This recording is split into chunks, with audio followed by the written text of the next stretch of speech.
I love trying to understand A, how things work, B, what was the thought process of the person that created that. I try to put myself on the shoes of that person, what limitations the person had, what forced the person to do what they did, and in what context the person was. And then I challenge myself, can I think about a better way of doing those things? Would I have come up with a better solution on the shoes of that same person? I love doing that all of the time, and yes, it does help, I believe, when it comes to investing in companies and creating companies.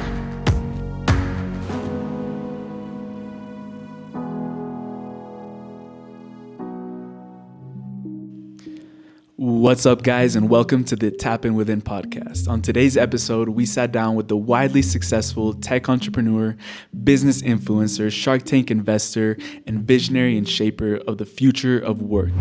Over his career, he's co-created over 10 tech companies after following a rags to riches story from Colombia. He attributes much of his success to the inspirational woman in his life, his grandmother, and also his wife, Tania Zapata. Alexander Torrenegra is one of the principal players in Colombia's technology sector after founding empires such as Voice 123, Bunny Studios, Tribe, and most recently, Torre, a company that humanizes and automates the recruiting process of work using artificial intelligence and machine learning. He holds multiple patents related to the dynamics of two-sided marketplaces and was honored by MIT with the Innovator Under 35 award in 2012 and named Young Global Leader by the World Economic Forum in 2015. He's quickly become a thought leader in the areas of entrepreneurship and innovation, amassing over 30,000 followers across social media. In this episode, we uncover the untold stories of Alexander's biggest and most expensive business failures, the art of persistence, how to stay curious as an adult, why you aren't finding the right job, and how remote work will shape a new era of innovation. So enjoy this conversation and keep getting content from world leaders and paradigm shifters. And I invite you to tap that subscribe button real quick to keep getting that content. So without further ado, we present the man focused on bringing creative potential out in others, Alex Torrenegra. Alexander Torrenegra, how are you, brother? Welcome to the podcast. Thank you. Pretty good. Pretty good. Thanks for the invite, indeed. Yeah, we were just talking in Spanish, and now we had to completely shift our mindset into the English. But thank you for coming on. We're both Colombian. This is amazing. You're the second Colombian ever on the show. And Awesome. I wanted to start off maybe not recounting how you got to where you are now, but I know that you've been very public and very vulnerable about your mistakes and failures along the way. So maybe we can start off with one of those stories that you've had throughout your career that really encompassed all that learning behind failing, which is something that you've highlighted a lot in your career. Well, there are so many. Uh, the I've made so many mistakes that I actually wrote a framework on how to handle them.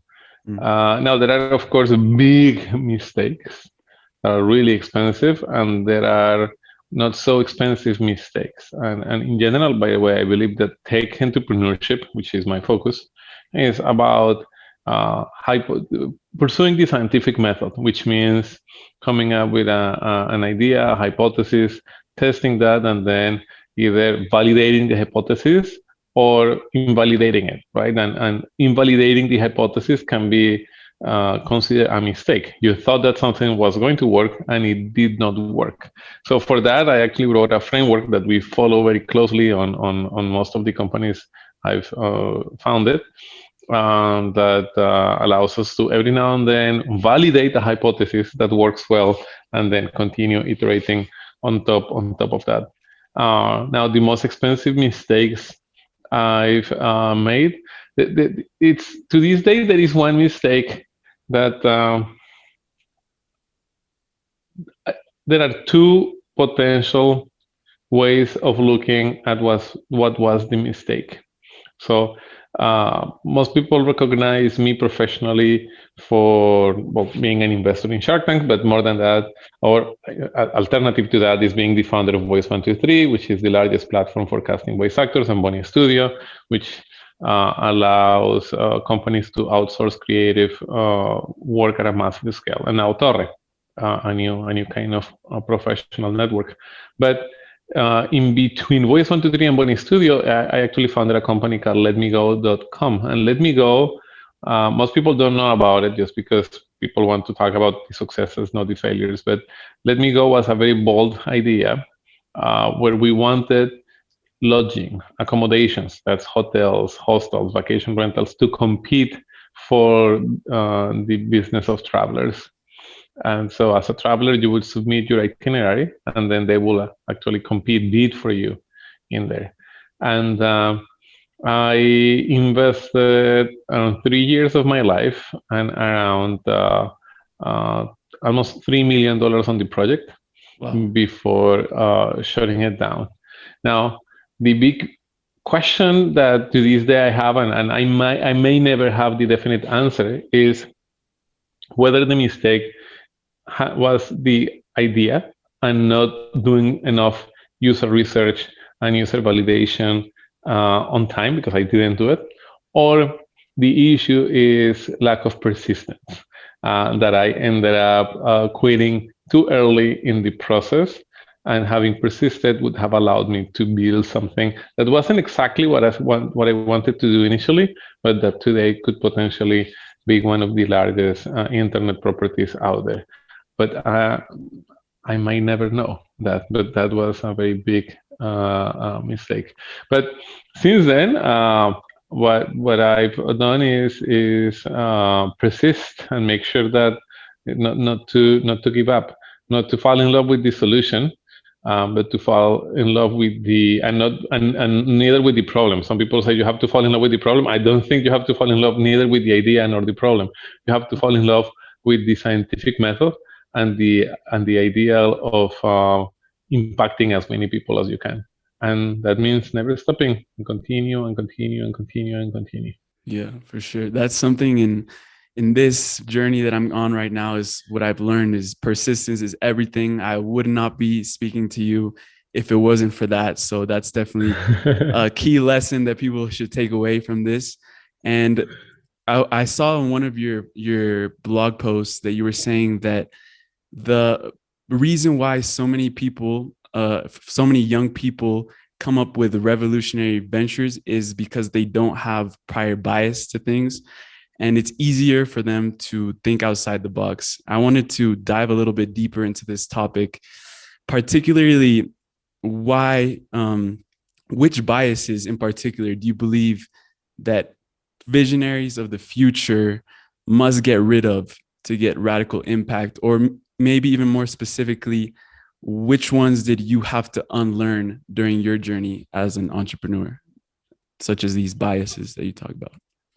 I don't know if I'm good enough yet at unlearning. I know how to do it, but I don't know how good I'm going to be at that. I'll give you an example, and that was kind of the aha moment that validated that. When we created Voice 123, I was 22 years of age when we came up with the idea of Voice 123. Wow. Right now, where I am right now. And we made a lot of decisions that they were not even decisions. They were decisions, but they were not choices. It's not, for example, the business model is not something that we thought, oh, those 3 business models, we're going to go for this one. Or this is the market we are going to go after out of those choices. No, this is simply what we believe we can do, we should do. In retrospective, I realized that many of those decisions, we got lucky with those decisions, because had we choose something different, it would have not worked. But the more you know about the world, the more you understand how the world works, the more you end up realizing that there are many choices for everything. And those choices end up having a cost on one side you end up, of course, slowing down your decision process. But on the other hand, those options limit your ability to think different, right? Because let's say that you have no idea how to do something, you're going to work hard at imagining how that could be done. But if you already know of three ways of doing something, it's unlikely you're going to end up thinking of a fourth way, which might be the innovative one, right? Yeah, But you yeah. simply are copying what you already know. And so I knew that, but the moment that I realized, damn, this is so inside of us, so and intertwined with the way we are. It's when we were doing a research session for Torre, and in Torre, we want to expose people to job opportunities that they really love, right? Mm. And what we realize is that to expose you to those job opportunities, we need to get a lot of data points from you, because there are many things that your brain is going to take into account when deciding if something is relevant for you or not. Income expectations, location, the type of job opportunity you want, freelancing, flexible, full time, the mission of the company, the vision of the company, the type of experiences that they expect the candidate to have, the aspirations that they expect the candidate to have, the skills you're going to be able to develop, the cultural fit you may have with the company. If you have people working at the company, or you know people working at the company, or you know people that are interested in working on the company, your personality and the personality of the team that you're going to be working with, etc., etc., etc. Actually, there are a couple of hundreds of factors in there. So we were testing this with a candidate, and the candidate had to go through a set of questions that we could tell he was annoyed at answering the questions, and then we show him a list of job listings, and his immediate guttural reaction. This is a senior software developer with over 20 years of experience. His immediate reaction was, no, you guys are doing this wrong. You need to have search filters on the left hand side so that I can filter my search results the way job boards are supposed to work. Mm. So this is a person that is a software developer that is creating technology, that is, Yeah, in theory, either innovating or developing something for someone that innovated. Yet for him, job boards could only work one way. That's it. Like, yeah, they couldn't work in a different way.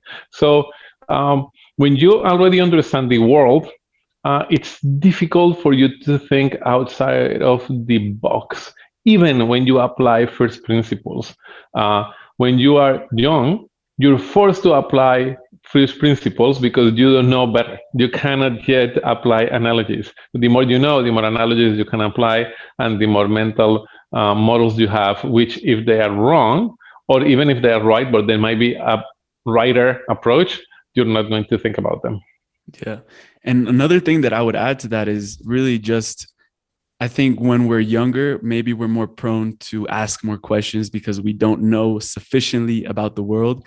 And I think it's the people that maintain that curiosity are able to think differently, such as, I mean, I've seen you in when someone pitches a company, a startup in Shark Tank, you are always like asking questions, trying to understand how it works. What was the thought process behind the company? So how much would you attribute these new ideas to just being curious in general? The That's that. I think that's very important, and yeah, that's yet another reason. I agree with you. The older we become, the less curious we become, right? And you simply have to look at a kid and an adult, and you'll see how the kid asks way more questions than the adult in terms of how the world works.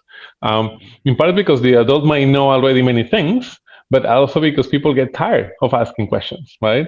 So.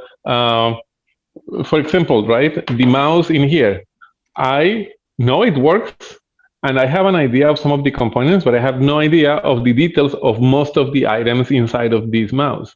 Now, if I were a kid and I already knew everything else about the world, and this is the only thing I didn't know about, there is a high chance I will be really intrigued to understanding how this worked. But as an adult, like, there are many things you take for granted. Do I understand the algorithms behind the encryption that Zoom is using right now? I don't. right? Do you understand why the microphone that you have works better than an alternative microphone because it has certain kind of condensation process or phantom power as opposed to other one? Maybe you do, but most people, they simply look at the reviews in Amazon and they buy the best microphone that they think it's good for them, and that's it, right? So yeah, we lose that willingness to ask questions.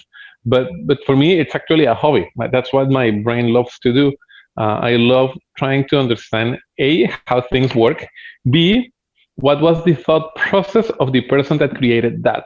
I try to put myself on the shoes of that person, what limitations the person had, what forced the person to do what they did, and in what context the person was. And then I challenge myself, can I think about a better way of doing those things? Would I have come up with a better solution on the shoes of that same person? Or I just have the luxury of looking at it from a different perspective or a different context, and as a consequence, I can come up with a better idea. Yeah. I love doing that all of the time, and yes, it does help, I believe, when it comes to investing in companies and creating companies. Yeah. And I'm really intrigued to know what was the thought process behind creating your new startup, Torre. I know that you've always been a big proponent of remote work and that it's going to be the future of remote work. What was the thought process behind building this specific platform? And what can you tell us about what you guys are building right now? Yeah. So Torre is a new platform. The value for users as a candidate is we help you identify job opportunities of any kind, remote, location-based, flexible, internships, etc. That we believe you are going to like, that you're going to find fulfilling.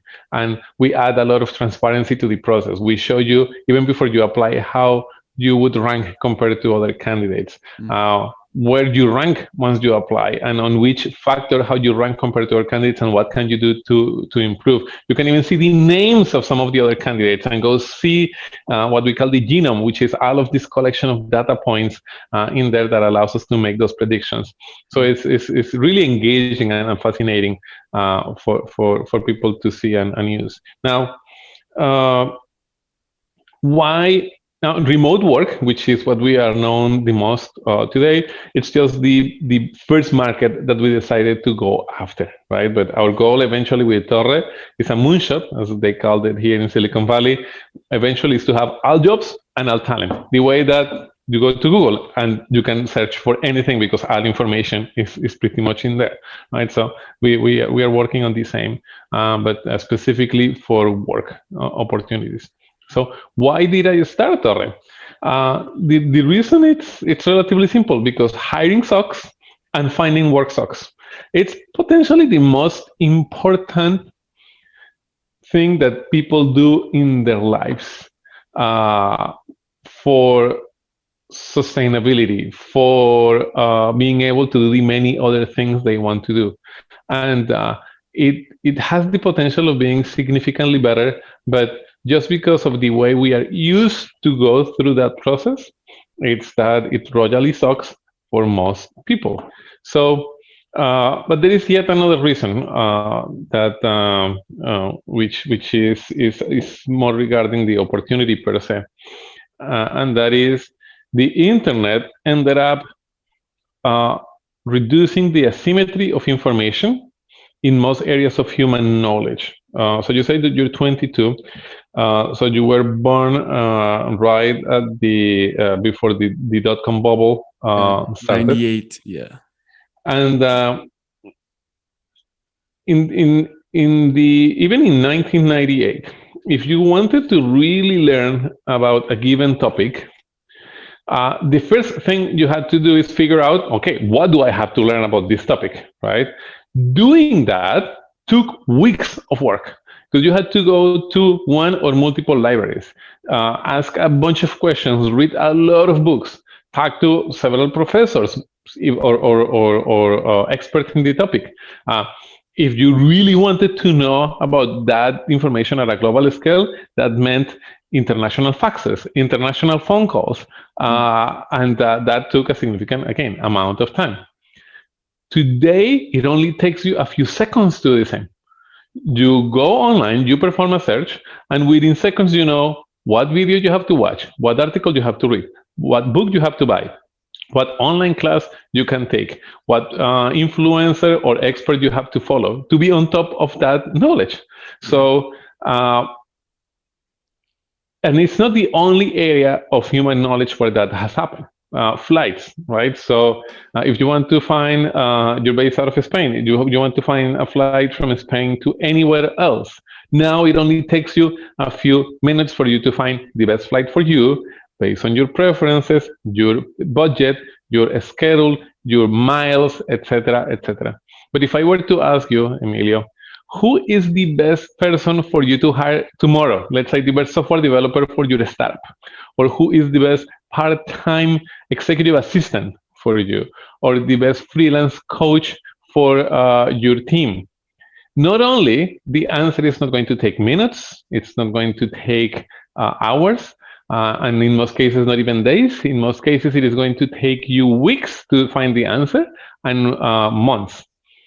But the worst part is not even that, but that the answer is not going to be accurate. You're not going to be able to tell me who is the best software developer for your startup. You're going to be able to tell me out of the few dozen people I was able to talk with in reference to this opportunity, this is the best person for my company. So that's a huge asymmetry of information. Most talent is never realized because it is never exposed to the right opportunities. Yeah. And the internet is yet to deliver on that promise, on that opportunity. We hire today the same way that we hired 50 years ago. You post an ad, you wait for a couple of people a few dozen people to apply, and then you pick from those people. And those people, chances are they have to submit applications to up to 100 or so jobs for them to be hired. As with remote work, it's even more extreme, right? Because now you have global liquidity. You're not competing only with people in your own city, you're competing with people all over the place. And as a company, now you're competing with every single company out there. Yeah. So imagine if other areas of human knowledge work the same. Imagine if to find information about any topic, the only thing you could do is go find 20 books and read them and reach your conclusion out of that. We wouldn't be where we are today, right? So that's why I started Torre. In addition to that, of course, there's a lot of discrimination and many other things that we are tackling, but those are the two core reasons. A, the huge asymmetry of information that with the internet we can reduce, and B, the fact that one of the most important things we do in our lives, which is finding work, it's terrible. Yeah, I love that, and I love the mission of Torre, what you guys are doing. Thank you so much for giving all this wisdom. I wanted to end off on a note for our young people that right now they might be looking for jobs and they're doing this and applying, having their resume perfect as possible, editing it 5 times. And I wanted to leave people with a little shift in paradigm of what will be the future of work, what will be remote work. And I know this is what you are a big proponent of. And for you, this would be the last question. In the next 5 to 10 years, what does work look like for everyone? Well, definitely a lot of it is going to be remote. And I've been preaching about that even before the pandemic. But yeah, we're seeing a lot of things. So that's kind of obvious today. Already that answer that a lot of work is going to be remote. Some of the things that people don't realize is how a lot of work is going to be highly international. Right? Because most people, when they think remote, they default to remote, but still within my country, right? Oh yeah, many companies do that. Oh, we are going to go remote. Yeah, but we are going to be hiring people only in the country where we are located. And then you ask them, but why? And then they, well, because we can only pay payroll here. And then you ask them, well, yeah, but there are now a bunch of companies allowing you to pay payroll anywhere on earth. So why don't you go global? Okay, we'll think about it. And then there is a process where they finally realize that. So more and more companies are figuring out that they can go hire anywhere. And that's really cool because now people can have a global community of coworkers. In the case of Torre, we are 60 people in our company today. We have team members in Canada, the US, Mexico, in multiple cities in each one of those countries, Guatemala, Panama, Colombia, Ecuador, Peru, Argentina, Uruguay, Brazil, Chile, Algeria, Nigeria, the Netherlands, Portugal, Australia, North Macedonia or Macedonia, as they call it, Turkey, etc. Right? So now you know people all over the place, and you get really exposed to this global community of talent opportunities, friends, travel, etc., etc. We are pushing the envelope, but more and more people are going to realize how cool that is and how much that's going to broaden their perspective. You're Colombian. You live in Spain. You have seen a lot of international people, right? Yes. But we were surprised. We run an experiment, a survey in Torre a few months ago, and we realized that 90+% of people, they have never had a coworker that is from a different country than they are. What? They have never had it. Yeah. When you look at it, right? When you look at it, it makes a lot of sense, right? That you have never had a work experience with a person that comes from a different country. Because they hire we take locally. it for granted. Yeah, people hire. Yeah, because they hire locally, right? If you, let's say you are, I mean, randomly, if you randomly take professions, right? If you work in customer service, who are you going to be your colleagues? If you work as a software developer in a bank, chances are the other software developers you work with are local. If you work at a restaurant as a waitress or as a cook, right? Like, what are the chances that a person from another country is going to be there? Now, of course, if you live in Barcelona or New York City or San Francisco, those are melting pots, but that's only a small portion of the global market. Most people live in a city that is not a tourist destination, not a place where everybody wants to simply go and hang out. So yeah, it's fascinating. So a lot of people are going to be exposed to that during the next few years as a byproduct of remote work. Yeah, and I really encourage people to go create their genome on Torre. What these guys are building is really amazing and innovative. And Alexander is the mind behind all this creativity and new ways of thinking. So I wanted to thank you so much for your time. I know we went a little bit over, but I just wanted to just acknowledge all your work and thank you for inspiring young people through Shark Tank, through everything that you put out on social media. Really appreciate everything you do. And yeah, hopefully we can repeat this round 2 in the future sometime.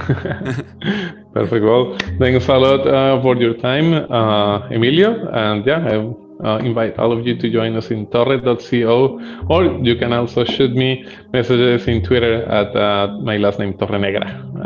I'll try to answer all of the messages I get. Yes. Bueno, hermano, muchísimas gracias. Muchas gracias a ti, buen hombre.